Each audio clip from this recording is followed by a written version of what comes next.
everybody. Welcome to the Golden Bolt. My name's Kevin. Now, like a lot of YouTube, this is going to be a gaming review channel, but I'm going to put my own little twist on it. See, I personally feel that reviews tend to boil down games to their most basic parts when they give them scores, and I feel that hurts the game as a whole because people just look for a number. So what I'm going to do is I'm going to break everything down into separate categories and review those. Now, this is a channel I've been hoping to start for a while now, but one thing or another got in the way of it. Now, I feel I'm ready, and we're going to give this channel a shot. So let me know what you like and what you don't like, and I will work from there. But for now, the format's going to go like this. If a game does a certain category really well, that category is going to get a gold bolt. Simple, right? If the game does it well enough, but it has a little bit of flaw to it, silver bolt. If it doesn't really do it that well at all and it's really rough around the edges, there's a bronze bolt for that. Now, a little bit about me. Gaming's been a huge part of my life. It's something I grew up with. From Zelda to Mario to Pokemon to, well, Ratchet and Clank, if you couldn't tell by the channel name right there. I've played a lot of games, and I'd like to hopefully bring some of my opinions of those games to you guys. Hopefully someone will find trust in my opinion, or they'll agree with me, or maybe I'll recommend them a game that they might love. And that's really the point of this channel. If I can touch one person and get them to find, their new favorite game, or just, whatever they might like, that's my goal here.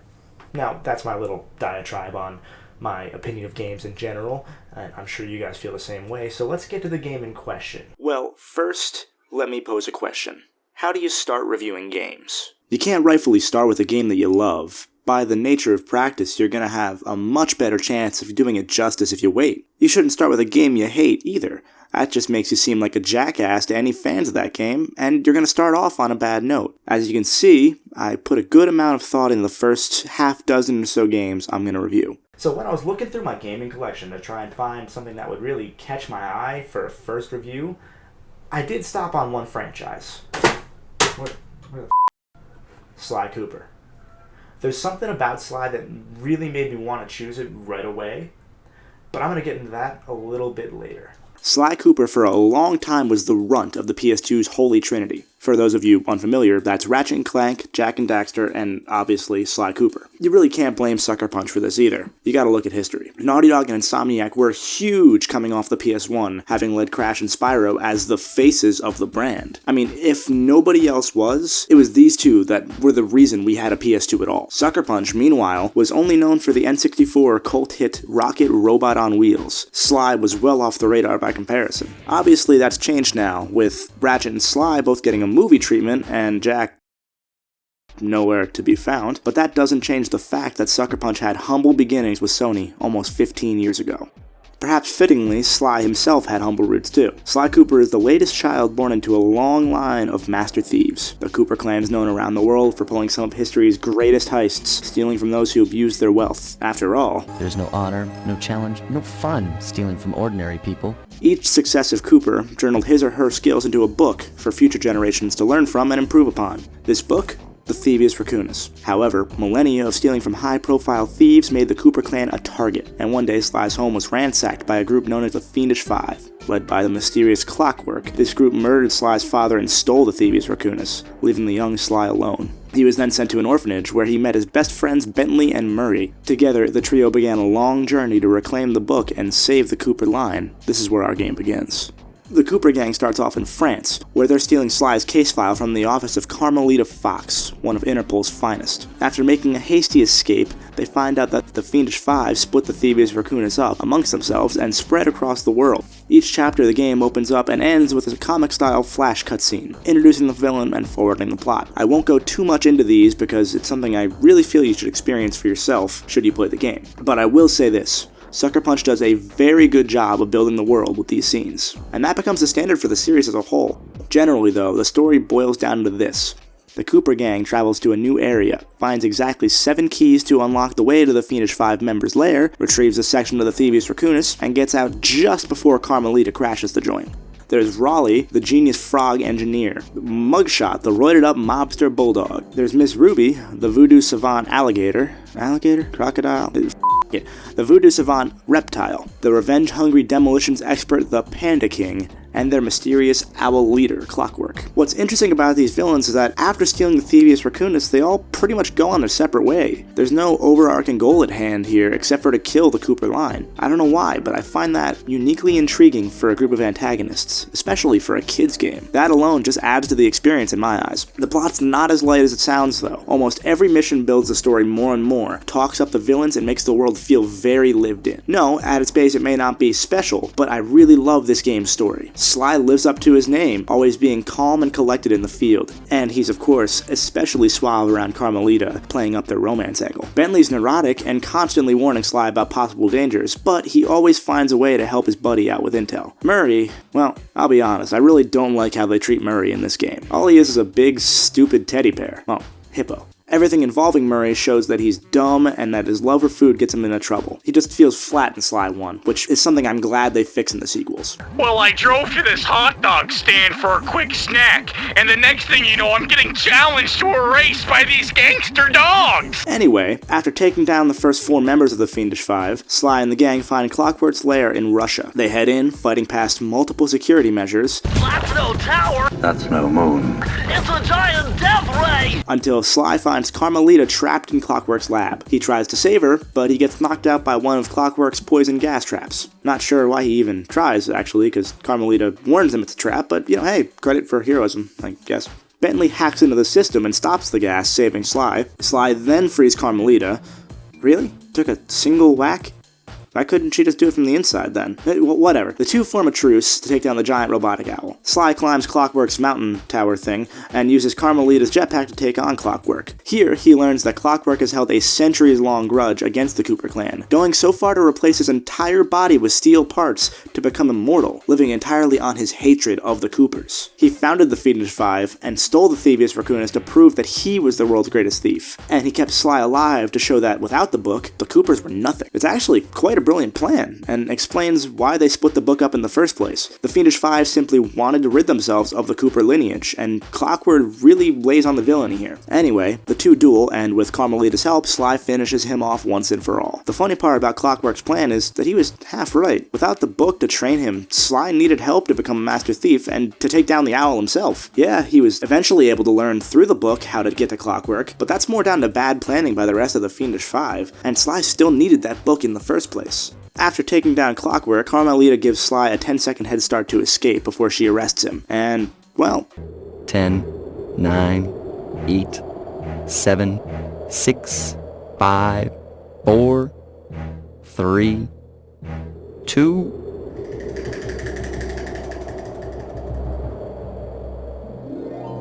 1.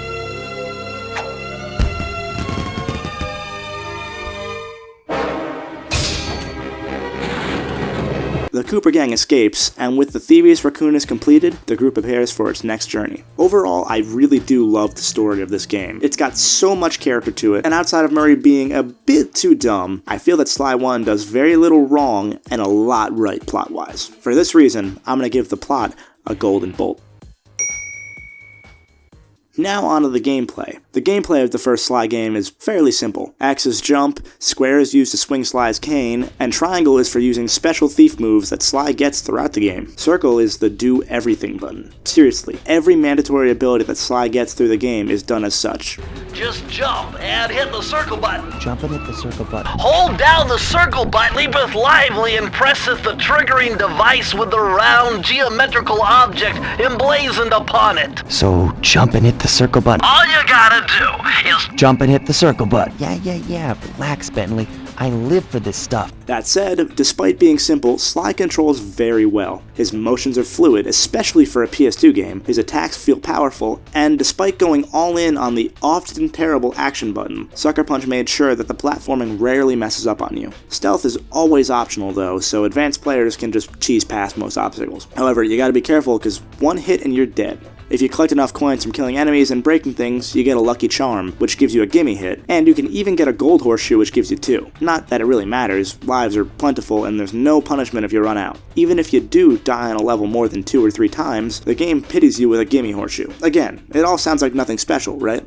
Well, the execution that brings Sly alive is in the level design. Missions are incredibly varied and always add something new to the formula, be it a level where you hide in a barrel to sneak past security, to a showdown with Carmelita on a falling dragon statue. Without interesting levels and set pieces to challenge Sly, and by extension the player, the formula of Sly Cooper would fall apart immediately. But thankfully, Sucker Punch realized this and iterates constantly. Moreover, to add even more depth to the experience, in every level there's a set number of hidden clue bottles. Collect all of them and you get a code for the level's safe, which hides a page of the Thievius Raccoonus. These power-ups are entirely supplementary, such as a dive roll or the ability to slow the entire game while jumping. Later on, there are some really useful ones, such as the full invisibility power-up, but they're really just cool incentives to search each level. Like I said, this game absolutely shines as a platformer. The problem with the game is, Sly 1 doesn't want to be a platformer a lot of the time. Of the 40 levels that are in the game, a third are non-Sly levels. Those levels either consist of Murray racing because he wants food, Murray being defended by Sly as he runs towards a key, or some other random mission like killing crabs because they're trying to take your treasure, or killing chickens to make gumbo for a ghost. As a whole, these missions just suck. They, almost without fail, need to be played at least 3 times before you can get past. Not because they're hard, they're just stupidly annoying the first couple times through. I've beaten the game maybe half a dozen times, and every time these missions cause trouble for me. There's no learning curve here, it's just luck. It's a shame too, because these missions sometimes kill the pace of the game. Raleigh's stage is a fantastic starting point, teaching the player mechanics consistently as you go through, but from Mugshot stage onward, 2 or 3 levels per stage are these gimmicks. I mean, Ms. Ruby's boss fight is entirely gimmick. You know what I think when I hear Necromancer in a swamp? DDR. Best part is, the button presses don't even work half the time. Pro tip, mash the buttons. For some reason they didn't program any form of penalty for doing that. While she's easily the worst part of the game, the other boss fights are pretty forgettable, with Mugshots probably being the most fun from a platforming perspective. And although Clockwerk's fight is definitely not as bad as the Ms. Ruby fight, what is about as bad is the fact that all of Clockwerk's world is one gimmick level after another. All this lead up to fighting the owl that killed Sly's father, and we get to run over lava slugs. Thrilling. By the way, the reasoning is just flat out stupid for that mission too. There are computers falling everywhere, and we have to run over exactly 60 to somehow hack into them and gain access to Clockwerk's Death Star. The slug monsters like to eat the computers for some reason too. Why do we have to race though? Are there only 119 of them or something? Hurry! There are only 119 computers up there! Yeah, okay. It's really upsetting, because the penultimate Clockwerk level is really thrilling. A race against time with lava rising below you as you use all of what you learned? It's perfect for this sort of coming-of-age story. Sucker Punch is showing us it knows how to do a lead-up to the end of the game, so why are they only going halfway in? And then, again, right after this wonderful platforming level, we get a gimmick level. After all this fighting to get here and face him, Sly relies heavily on Carmelita to take Clockwerk down. It's a shame, but it sort of encapsulates Sly 1 in a nutshell. A game that tries so hard to be a platformer, but doesn't really want to go all in. Because of that, it tends to fall short at times. At its best, yes, it's definitely up there, but a truly great experience shouldn't have a worst. So for gameplay, sadly, I gotta give Sly 1 a bronze bolt. While the gameplay itself is sometimes lacking due to these filler missions, the whole of Sly 1 has to be judged here, and Sucker Punch makes sure to present this game as equal parts game and experience. Now, nowadays, the phrase experience is treated as a negative in the gaming world, as many people think of the countless story-driven point-and-clicks that have popped up the past generation or so. But in Sly's case, that word is entirely a positive. Upon starting the game, we're treated to a cutscene of Sly getting ready to break into Carmelita's office, as we see during the beginning of the game. The game overlays the main menu on top of real-time footage of Sly trotting around on the Interpol roof. If you're starting a new game, you take off immediately right where Sly is standing at that moment. And they ham it up right away too, showing text on the screen to highlight the stars of the game as you proceed to the intro. It's stupid and I love it, given the voice acting can get a little rough at times. Carmelita isn't exactly a show-stopping performance. You foolish raccoon, I've caught you red-handed. And Clockwerk is, funnily enough, one of my least favorite performances in this game, despite having some of the best lines. Enough, Sly Cooper. But overall, it's fairly solid, especially for 2002. Kevin Miller's delivery as Sly is always a highlight in my eyes. It's really a shame they replaced him for the movie, because he's honestly the heart of the series for me. Anyway, I digress. There's good humor in the dialogue, and the game never takes itself too seriously. Yeah, I might hate the janky race mission controls, but Murray accidentally winning a race because he saw a food stand nearby? That's funny enough to make me forget about it sometimes, or even give it a pass every now and then. Visually, the game's a beauty. The animation's always fluid, as I noted earlier, and hitting enemies always has this satisfying thump to it. Sly always feels like a thief with his movement and actions, and that really helps sell the stealth gameplay should you choose to play the game that way. Levels rarely seem to repeat themselves visually. Everything is always clearly laid out, and the world looks bright even though the colors themselves are dark. I think some of that is the cel-shaded style coming out, but credit has to go to Sucker Punch 2 for being able to contrast things that well visually. Whether you play it on PS2 or PS3, it's genuinely a looker. Completing the package, it sounds great too. The Foley is really well done, as I'll get into a little later, and although the soundtrack is often the background enhancement kind of music, rather than the catchy, in-your-face style of tune, when you listen to it outside the game, it's surprisingly good on its own. I didn't realize until I was actually writing up the review, but I could throw some of these tracks on my phone and listen to them on the go. I'm not someone who listens to gaming music that much outside of the game, so that says a lot. As a whole though, the soundtrack does function better in tandem with the game, since it's not really meant to stand out. The levels in Mugshot's Mesa City Casino feel like you're gambling, and you get a clear Voodoo vibe from Ms. Ruby's levels. This is the kind of game where the soundtrack could easily blend together between worlds under a lesser composer. But each area sounds unique, and that helps each area feel unique. That's all you can really ask for a soundtrack like this. I think the coolest thing in terms of presentation though comes after you do everything else. In an addition almost entirely unique to this game, after 100% completing the game, each level has a developer commentary that optionally plays. In these, members of the team discuss design choices in the level, things cut during development, or even something entirely different. As somebody who actually uses audio commentary for DVDs from movies or TV shows or whatever, this feature is incredibly cool and adds to the experience for those who want to know every little secret about the game. It might not be the best completion bonus in some people's eyes, but it sort of helps show that the developers saw this game as a work of art, not just a video game. All in all, Sucker Punch does a great job with the aesthetics of this game, and the dialogue as well. The weakest aspect is the music, but I can't fault the game too much for using the soundtrack as assistance rather than as the focus. So I'm going to give the presentation of Sly 1 a silver bolt. The shining point of Sly Cooper to me is how well all these things come together.